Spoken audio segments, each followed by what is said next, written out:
अब इस चैप्टर में आपका नेक्स्ट टॉपिक है डेसिमल्स। तो डेसिमल आपने लास्ट ईयर पढ़े थे, उनकी प्लेस वैल्यू क्या होती है। तो मैंने यहाँ पे आपकी टेबल बना रखी है, प्लेस वैल्यू चार्ट। जैसे यहाँ पर अगर आपका ये वंस का है तो वंस का टेंस, 100, और इधर जो डेसिमल के इधर के नंबर्स हैं वो 10th place, 100th place, 1000 place.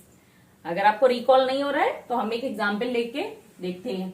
जैसे एग्जाम्पल हमने लिया 343.427, ठीक है, ये नंबर हमने लिया है।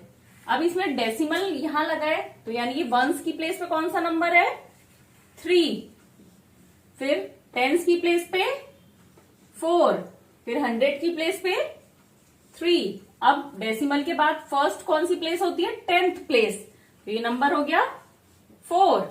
फिर हो गई 100th की प्लेस, 100th की प्लेस पे नंबर 2, फिर 1000th की प्लेस पे नंबर 7। तो इसकी अगर एक्सपेंडेड फॉर्म लिखनी हो तो हम क्या लिखेंगे एक्सपेंडेड फॉर्म। जैसे 300 है इसमें तो यानी कि 300 प्लस 4 है क्या, टेंस की प्लेस पे, मतलब 40 है इसमें, प्लस वंस की प्लेस पे क्या है 3, मतलब 3 है, प्लस अब 4 ये कहां पर है, 10th प्लेस पे, तो यानी कि इसकी वैल्यू क्या होगी 4/10, प्लस 2 कहां पर है, 100 की प्लेस पे है, तो इसकी वैल्यू क्या होगी 2/100, प्लस 7 यहां पे क्या है 1000th की प्लेस पे है, तो इसकी वैल्यू क्या होगी 7/1000।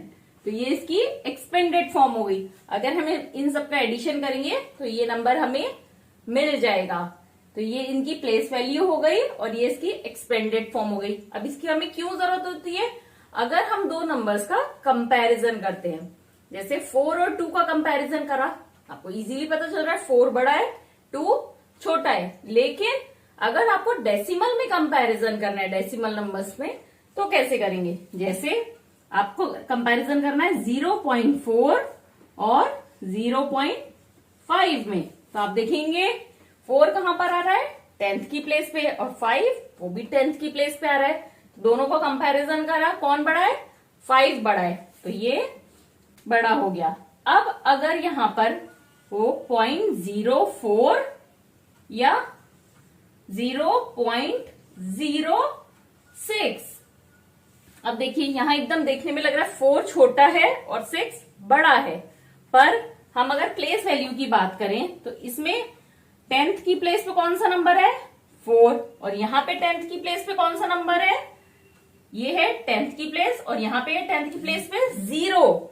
तो हम कंपैरिजन करते हैं लेफ्ट से राइट में। जैसे बड़ा नंबर है, अगर सपोज 50 है और 6 है, तो इन दोनों में कौन सा बड़ा है, 50 बड़ा होगा ना, क्योंकि यहाँ पे 10th की प्लेस पे 5 है और यहाँ 10th की प्लेस पे कुछ नहीं है, तो यानी कि 50 बड़ा है। इसी तरह से हम लेफ्ट साइड में 10th प्लेस पे देख रहे हैं 4 है और यहाँ 10th प्लेस पे 0 है, तो 4 0 से बड़ा है, तो यहाँ पे 0.4 बड़ा होगा 0.06 से।